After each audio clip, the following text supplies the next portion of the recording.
Voilà le Dieu que nous adorons. Voilà le Dieu dont nous avons la joie de servir et de côtoyer jour après jour. Voilà le Dieu qui sauve et qui sauve parfaitement. Frères et sœurs, merci de partager ces moments avec nous. C'est une joie de pouvoir louer le Seigneur. C'est une joie de pouvoir se trouver ici ou d'être connectés les uns aux autres. D'abord par l'Esprit avant d'être connectés par Zoom. L'Esprit est plus important. Mais nous sommes connectés par ce lien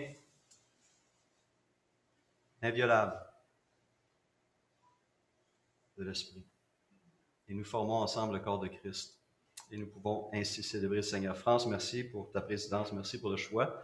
Des cantiques, des lectures, c'est bénissant, c'est édifiant et ça accomplit notre mission première qui est d'adorer notre Seigneur, mais aussi de se mettre à l'écoute de sa parole.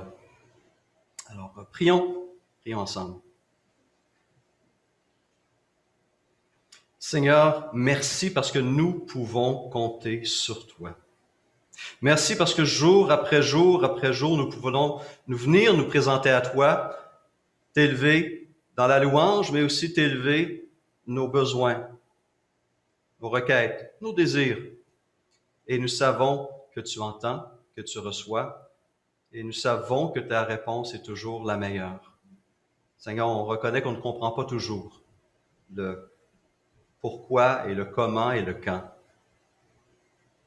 Et nous avons confiance que tu es bon, sage et juste. Et c'est pourquoi on est ici maintenant devant toi dans la prière, sachant que tu entends et que tu réponds. On veut te remercier pour ces enfants qui, ce matin à 9 heures, étaient réunis autour de leur écran pour recevoir l'enseignement de leur moniteur, de leur monitrice. Seigneur, je te prie que ces semences de vie qui ont été plantées, cette parole qui a été semée, reçoivent des esprits et des cœurs ouverts, et par ton esprit produisent la vie, l'entretiennent et la fassent prospérer. Je te prie d'être avec les parents de ces enfants afin qu'ils exercent leur rôle de guide, d'éducateur et les dirigent dans ces vérités reçues et qu'ils viennent accompagner leurs enfants dans ce sentier de la justice. Seigneur Jésus, je te remercie que ta parole peut être prêchée ici, à Québec, au Canada, en toute liberté. Nous sommes devant des contraintes à cause d'une pandémie, mais Seigneur, nous pouvons, malgré tout, nous tenir devant toi, ensemble. Seigneur, je veux te remercier pour cette nouvelle que notre sœur Marlise nous a partagée. Elle s'est inquiétée pour sa sœur à Vancouver lors de cette tuerie qu'il y a eu cette semaine. Et sa sœur était à cet endroit même quelques minutes avant. Merci de l'avoir protégée. Et on te prie par ailleurs pour ces autres victimes. Viens, s'il te plaît, consoler les familles et guérir les blessés.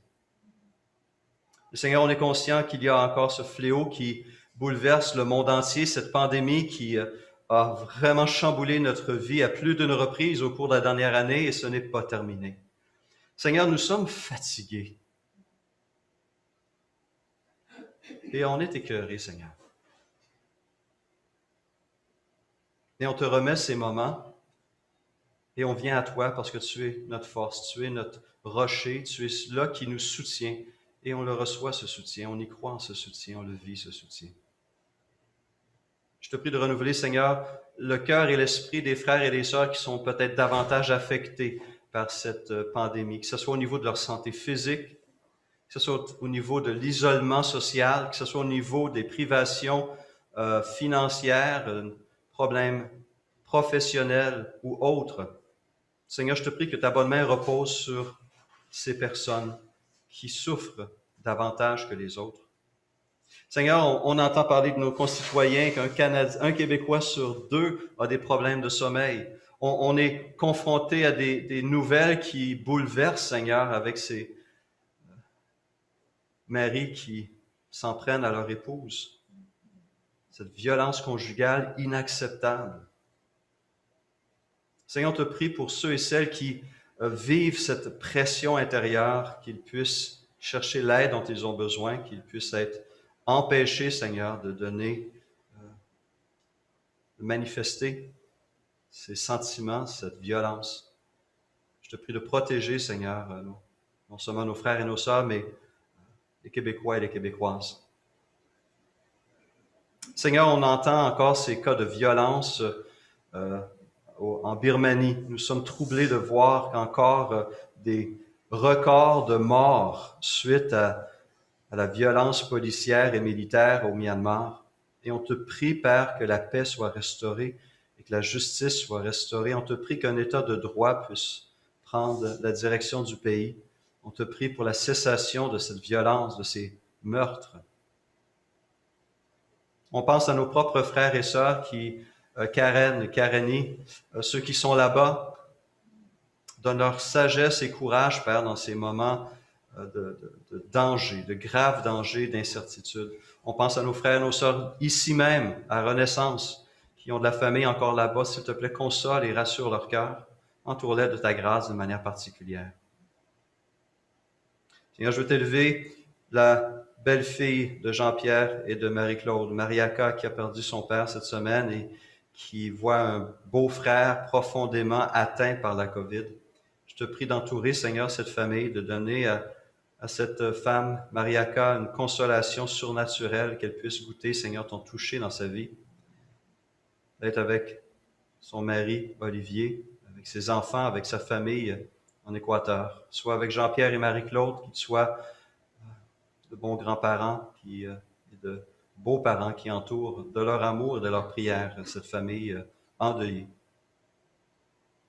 Accorde-nous, Seigneur, ta grâce maintenant, d'ouvrir notre intelligence et notre cœur, de nous transformer par cette parole vivante, puissante et efficace. La parole de Dieu, ta Bible. Amen.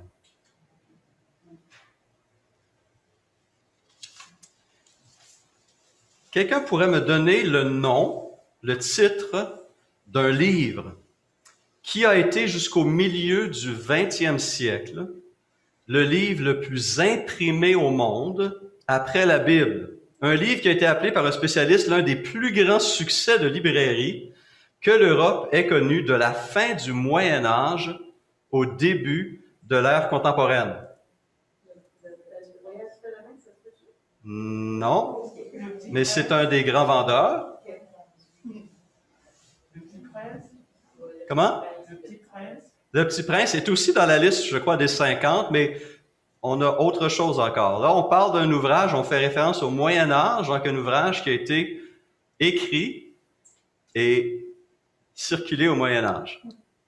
L'imitation de Jésus-Christ. L'imitation de Jésus-Christ, un ouvrage qui a vu le jour au début du 15e siècle sous la plume, pense-t-on, d'un moine hollandais, c'est d'origine allemande, mais qui a passé sa vie en Hollande et qui a écrit cet ouvrage du nom de Thomas à Kempis. C'est le nom de ce moine, Thomas à Kempis, et son ouvrage est L'imitation de Jésus-Christ. Cet ouvrage-là est un des meilleurs exemples, on nous dit, de ce mouvement de réforme spirituelle qui a balayé l'Europe à la fin du 14e siècle, un mouvement qu'on a appelé la Devotio Moderna, ou la dévotion moderne, et qui était une réaction à la superficialité de la vie des chrétiens d'Europe à ce moment-là, des rituels qui n'avaient plus de profondeur, de sens.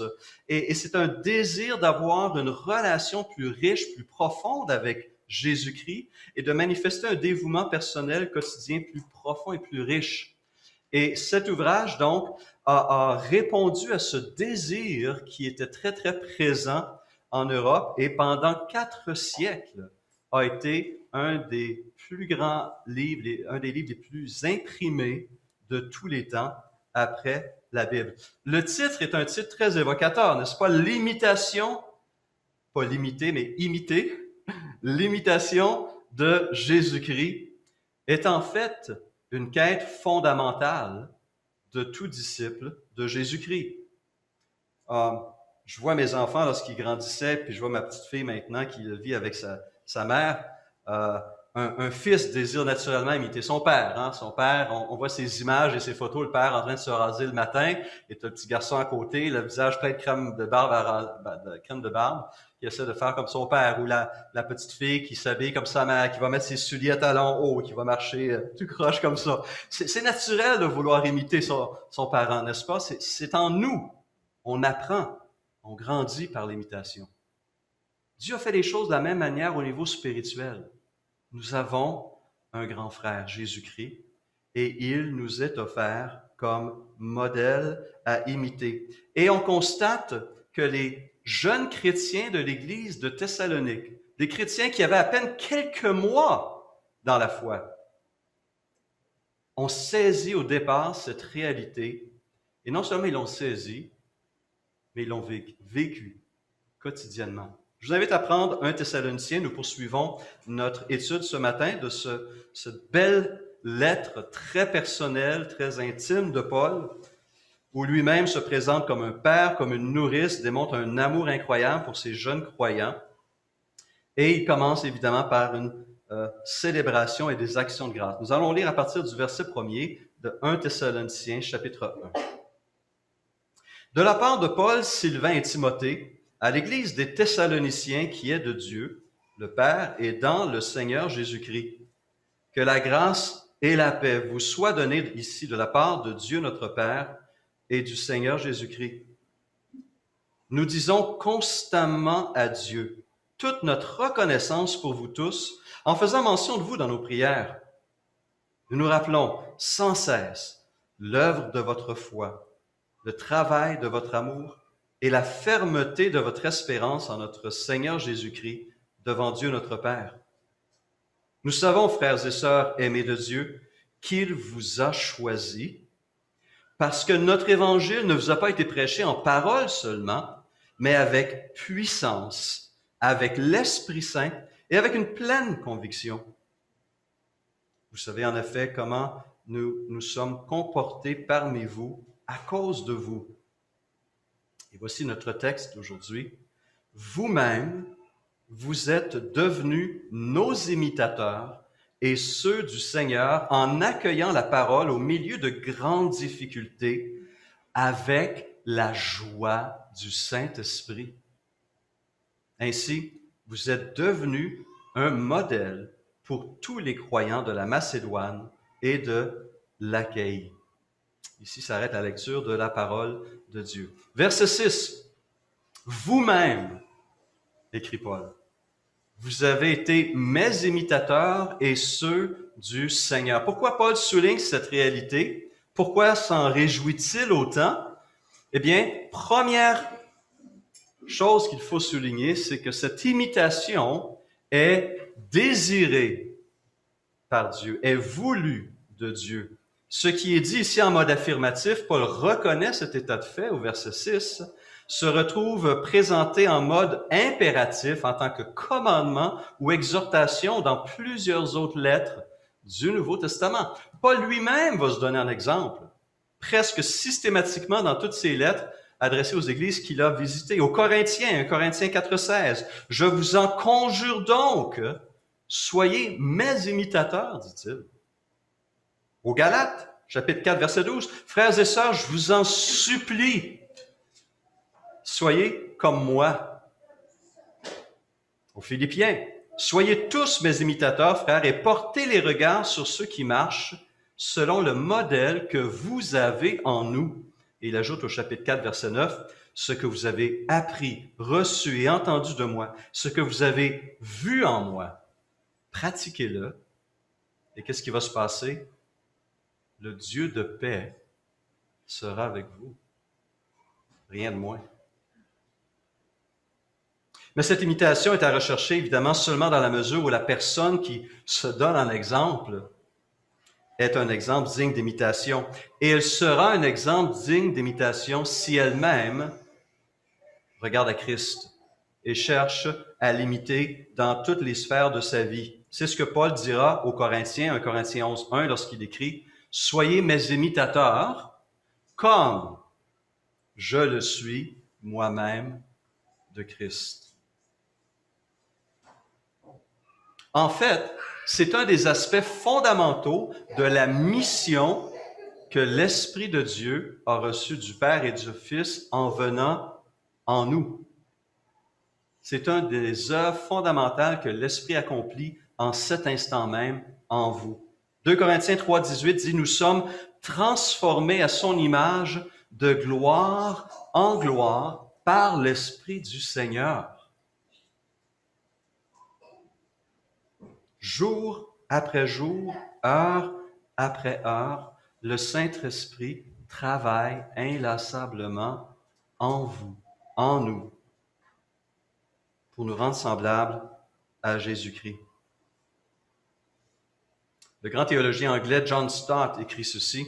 « Si nous pouvions résumer en une phrase en quoi consiste la vie ou pourquoi Jésus est venu dans le monde, on ne pourrait en trouver une plus succincte que celle-ci. Dieu rend les êtres humains plus humains en les rendant semblables à Christ. » Et il ajoute ceci, il dit, parce que Dieu nous a initialement créés à son image, que nous avons par la suite déformée par notre désobéissance, maintenant il travaille à la restaurer en nous rendant semblables à Christ, qui est à la fois homme parfait et parfaite image de Dieu. Fin de la citation. Réflexion profonde ici, quelque chose à garder, à méditer. Non seulement c'est la mission de l'Esprit, jour après jour et heure après heure en nous, mais c'est la raison derrière notre prédestination. Romains 8, 29, ceux qu'il a connus d'avance, il les a aussi prédestinés à quoi? À devenir conformes à l'image de son Fils. L'imitation de Jésus-Christ est donc la volonté du Père pour chacun d'entre nous. Elle est la raison de notre appel et elle est la raison et la base de l'action de l'Esprit dans nos vies. Mais il y a une deuxième raison qu'on peut mettre de l'avant pourquoi cette imitation de Jésus-Christ est si importante. C'est parce que c'est Christ que le monde désire voir vivre en nous et à travers nous. Ou Satan, désirer c'est peut-être une chose, mais Satan à voir vivre en nous et à travers nous. Alors ce point peut surprendre, mais pensons-y un instant. Est-ce que le nom de Jésus n'est-il pas constamment sur nos lèvres? On l'a loué ce matin, on l'a prié, on le loue, on parle de lui aux gens qui nous entourent, on se dit de lui, chrétien, on s'affiche en tant que disciple, donc c'est-à-dire quelqu'un qui suit l'enseignement et qui suit la vie de Jésus. Donc, naturellement, on crée chez les gens qui nous observent, et ce monde nous observe, ils s'attendent à voir Christ à travers nous.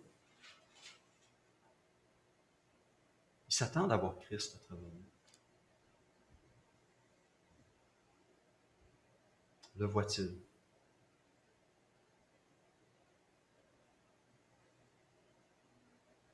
C'est ça que ça veut dire être un disciple de Jésus-Christ.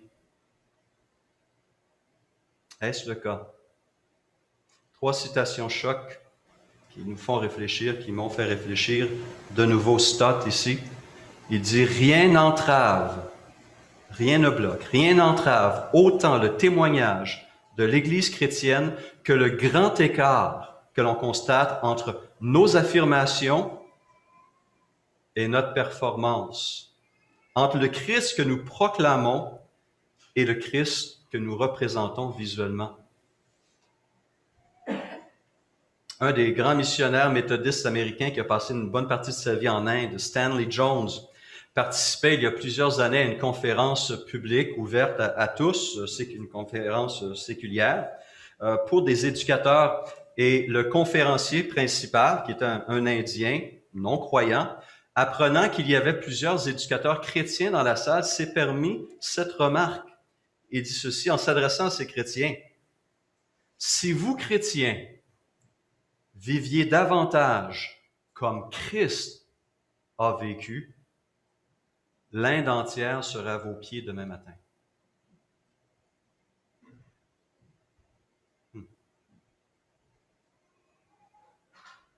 Un ancien cardinal catholique belge, Léon-Joseph Sunens, a écrit ces mots en 1971. Comme ces pèlerins qui s'adressèrent à Philippe et lui dirent avec instance, « Seigneur, nous voudrions voir Jésus », une citation de Jean 12, 21. Demain, nos contemporains veulent une rencontre avec Jésus et ils veulent pouvoir le voir à travers nous. Et il ajoute un petit peu plus loin, il conclut cette réflexion, « Ce que les incroyants nous reprochent le plus, ce n'est pas d'être chrétien, c'est de ne pas être suffisamment chrétien. » Ça arrête un homme, hein?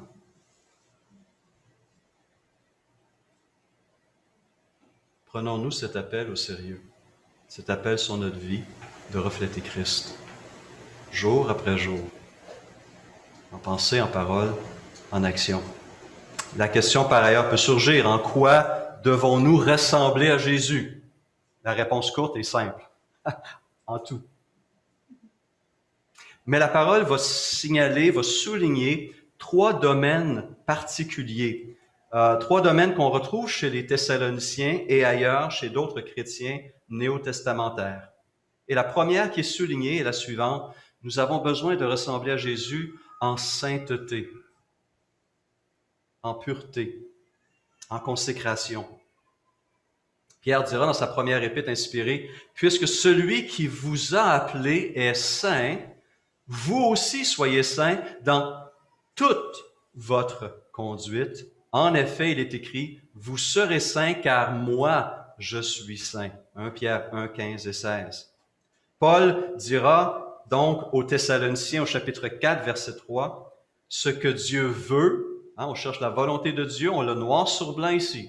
Ce que Dieu veut, c'est notre sanctification. » Et au verset 7, il ajoute, « Car Dieu ne nous a pas appelés, la notion d'appel, Dieu ne nous a pas appelés à l'impureté, mais à la sanctification. » Et c'est pourquoi il priera au chapitre 3, verset 13, que le Seigneur affermisse leur cœur, nos cœurs, pour qu'ils soient irréprochables dans la sainteté devant Dieu notre Père lors de l'avènement de notre Seigneur Jésus avec tous ses saints. Et donc, actuellement, Père, Fils et Saint-Esprit travaillent en collaboration avec la parole, avec l'Église, pour transformer ses disciples à l'image de Jésus-Christ, jour après jour. Toute l'énergie, toute la volonté du ciel cherche à accomplir cette œuvre en cet instant même, en vous, en moi.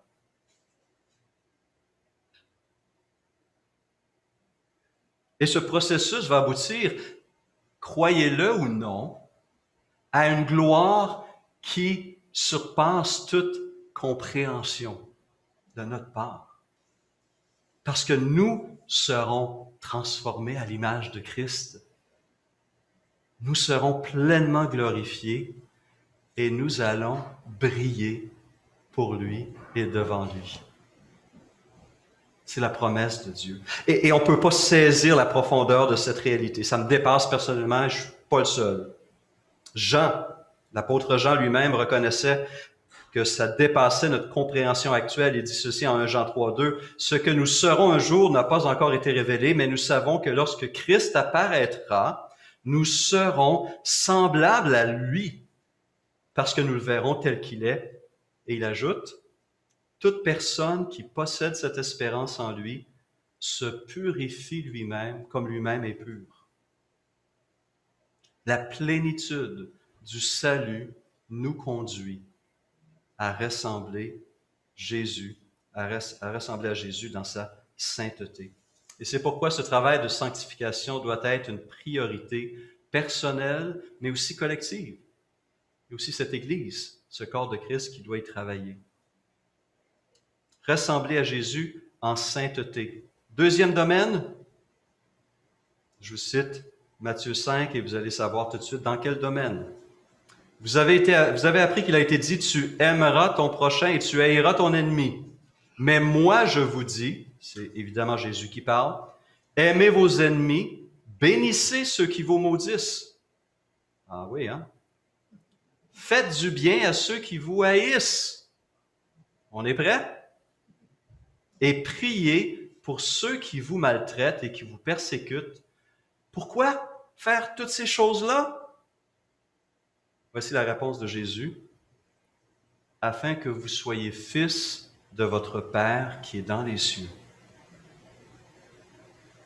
Afin qu'on reflète Dieu lui-même. Car il fait lever son soleil sur les méchants et sur les bons. Il fait pleuvoir sur les justes et sur les injustes. Si vous aimez que ceux qui vous aiment, quelle récompense méritez-vous? Les publicains n'agissent-ils pas de même? Ou si vous saluez seulement vos frères, que faites-vous d'extraordinaire? Les païens n'agissent-ils pas de même? Soyons donc parfaits, comme notre Père céleste est parfait, nous dit Jésus. OK, on arrête pour se mettre à genoux.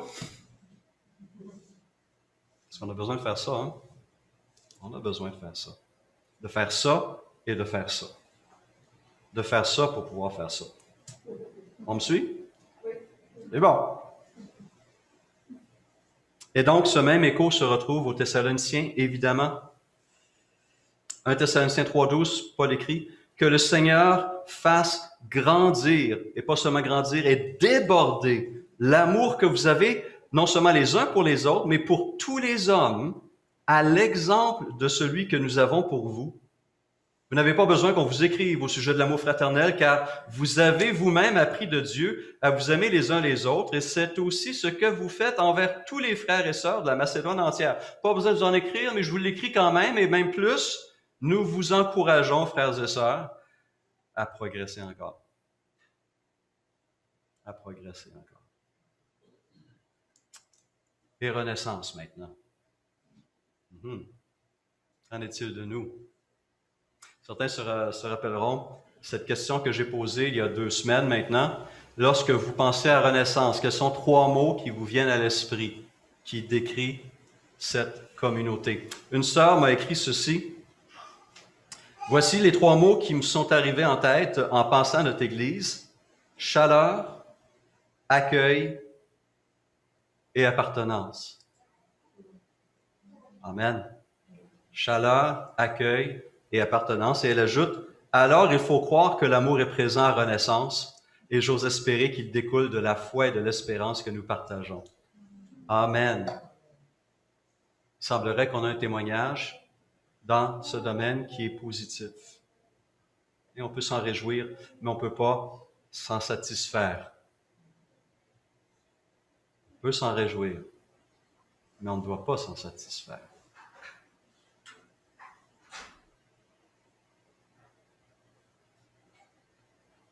Nous sommes loin des yeux à cause de la pandémie, mais on ne doit pas être loin du cœur. Et avec tout ce qu'on entend dans les médias concernant les tensions familiales, cette réalité va se voir d'abord et avant tout dans la relation mari et femme, la relation parent-enfant. Est-ce que moi, en tant que mari et père, la manière dont je me comporte envers ma femme, mes enfants vont voir l'amour de Christ en moi? Est-ce que ma femme Nina, lorsqu'elle interagit envers moi, est-ce que mes enfants voient l'amour de Christ à travers elle? Et la façon dont je traite mes enfants, est-ce qu'ils voient cet amour de Christ pour eux? Ça commence là.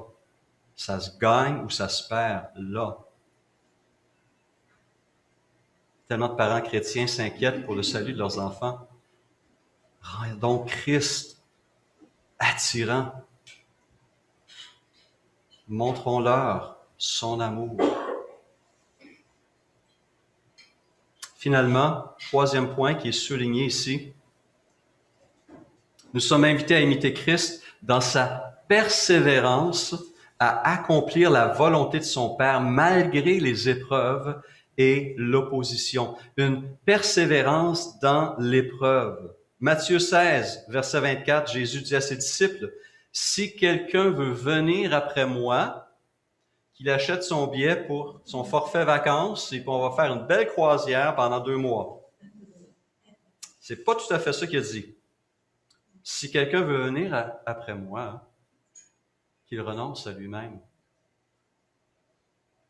et qu'il porte sa croix, qu'il se charge de sa croix et qu'il me suive. C'est un appel à la mort et à la vie avec lui. Si le monde vous hait, sachez qu'il m'a haï bien avant vous. Si vous étiez du monde, le monde aimerait ce qui est à lui. Mais parce que vous n'êtes pas du monde et que je vous ai choisi du milieu du monde, à cause de cela, le monde vous hait. Souvenez-vous de la parole que je vous ai dite, le serviteur n'est pas plus grand que son maître. S'ils m'ont persécuté, ils vous persécuteront aussi. Pierre a éventuellement compris cette réalité et lui-même l'a communiqué aux croyants dans sa première épître. Il dit, si vous supportez la souffrance lorsque vous faites ce qui est bien, c'est une grâce. Non, je me trompe pas. C'est une grâce devant Dieu. Qui est prêt à demander cette grâce? Hein? Il y a des grâces qu'on ne court pas après trop, elles nous courent après. Mais si je souffre pour Christ, à cause de Christ, Pierre dit qu'il y a une grâce, il y a quelque chose de riche, de précieux, de particulier qui est attaché à cette réalité-là. Verset 21 d'un Pierre 2. « Et c'est à cela, ajoute-t-il, que vous avez été appelés, parce que Christ aussi a souffert pour vous, vous laissant un exemple, afin que vous suiviez ses traces. » D'accord. L'imitation de Jésus-Christ. Et ces Thessaloniciens ont expérimenté la réalité de cette opposition du monde. Paul l'a subi lors de son séjour à Thessalonique, après avoir prêché pendant 3 samedis dans une synagogue juive et avoir conduit des Juifs, des craignants Dieu, donc des païens qui suivaient la religion juive, et des gens de la ville, d'autres païens. Certains Juifs hostiles, opposés au message, ont été embauchés, cherché des vauriens dans la ville, ont créé du trouble et ont porté des accusations sur Paul et ses amis. Et ils ont réussi à chasser Paul de Thessalonique. Ça s'est calmé, n'est-ce pas? Pas tout à fait. Parce que Paul s'est rendu à Bérée, où il a fait la même chose. Synagogue, prédication, des Juifs se convertissent, gloire à Dieu. Mais voilà qu'à Thessalonique, on apprend que Paul est à Bérée, puis des Juifs se convertissent. Des Juifs de Thessalonique se rendent à Bérée pour faire du trouble et réussissent encore à chasser Paul. Et ils retournent à Thessalonique et ils font tout le trouble possible pour nuire à ces jeunes chrétiens. Paul est chassé de ville en ville, mais son message reste. L'Évangile transforme des vies. Mais il s'inquiète, il envoie Timothée. Timothée revient avec des paroles encourageantes et il écrit 1 Thessaloniciens pour célébrer la persévérance de ces jeunes croyants, malgré les persécutions, malgré l'opposition, mais pas avec un esprit abattu. C'est ça qui est remarquable et c'est là qu'est la manifestation de l'esprit qui les habite. Ils ont fait face à ces choses, dit-il au verset 6. Vous avez accueilli la parole au milieu de grandes difficultés avec la joie du Saint-Esprit. La joie du Saint-Esprit. Et ils avaient l'exemple de Paul lui-même qui, avant de se rendre à Thessalonique, était à Philippe. Et à Philippe, qu'est-ce qui s'est passé? On l'a traîné sur la place publique. On a semé le trouble, on l'a accusé de semer le trouble dans la ville. On leur a arraché les vêtements, on les a battus de fouet, à coups de fouet. On les a jetés en prison, mis des fers aux pieds. Et en plein milieu de la nuit, Paul et Silas se lamentaient et pleuraient, puis ils voulaient démissionner. Non? C'est pas ça? Qu'est-ce qu'ils ont fait?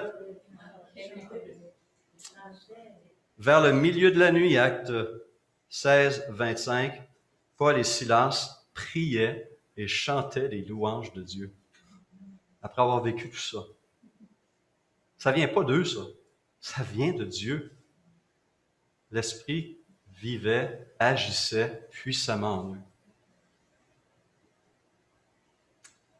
Nous avons besoin de ça.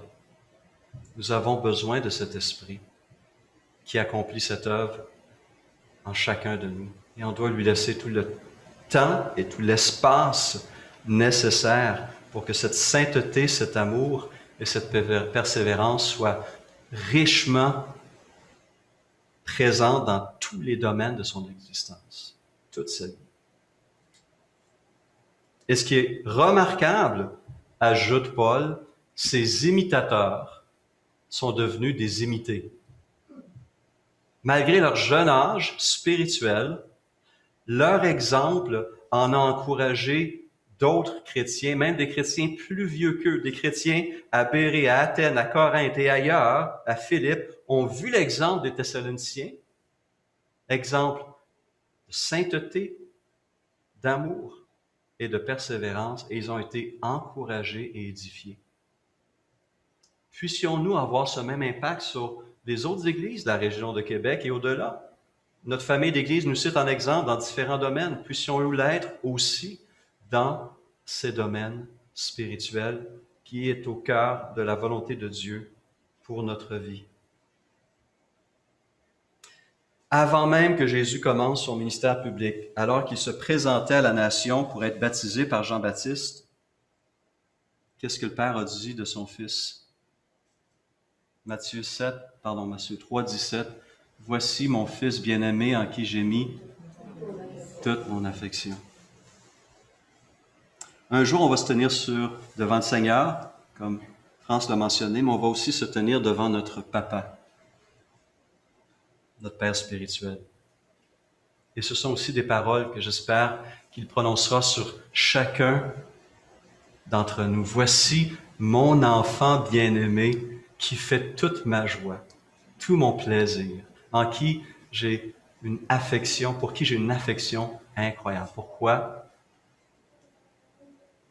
Parce qu'on lui fait penser à son Fils, Jésus-Christ. Puissions-nous honorer notre Dieu ainsi. Cette semaine, déjà cette semaine. Et pour ça, commençons-la dans la prière, demandant à Dieu de nous aider. Prions.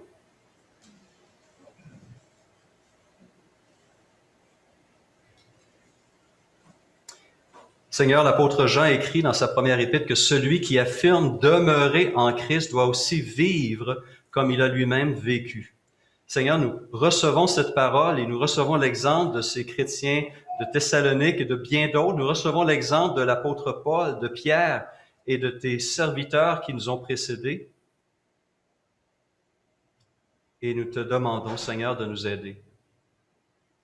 Nous te remercions pour ces ressources déjà suffisante et abondante. D'abord et avant tout, la vie de ton Fils en nous, la puissance de l'Esprit qui nous remplit, son œuvre au fin fond de notre cœur et de notre esprit pour nous transformer à l'image de Jésus-Christ.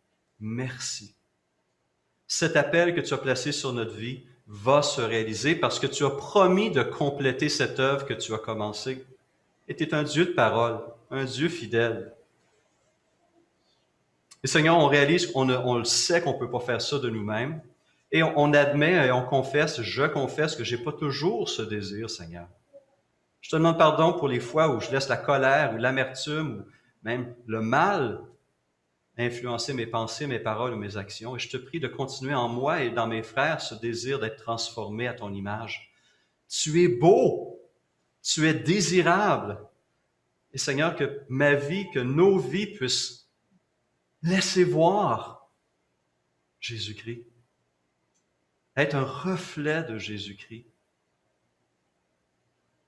et réjouir ton cœur et apporter ce témoignage au monde qui en a besoin et ce témoignage auprès de nos proches aussi, qu'ils soient chrétiens ou pas.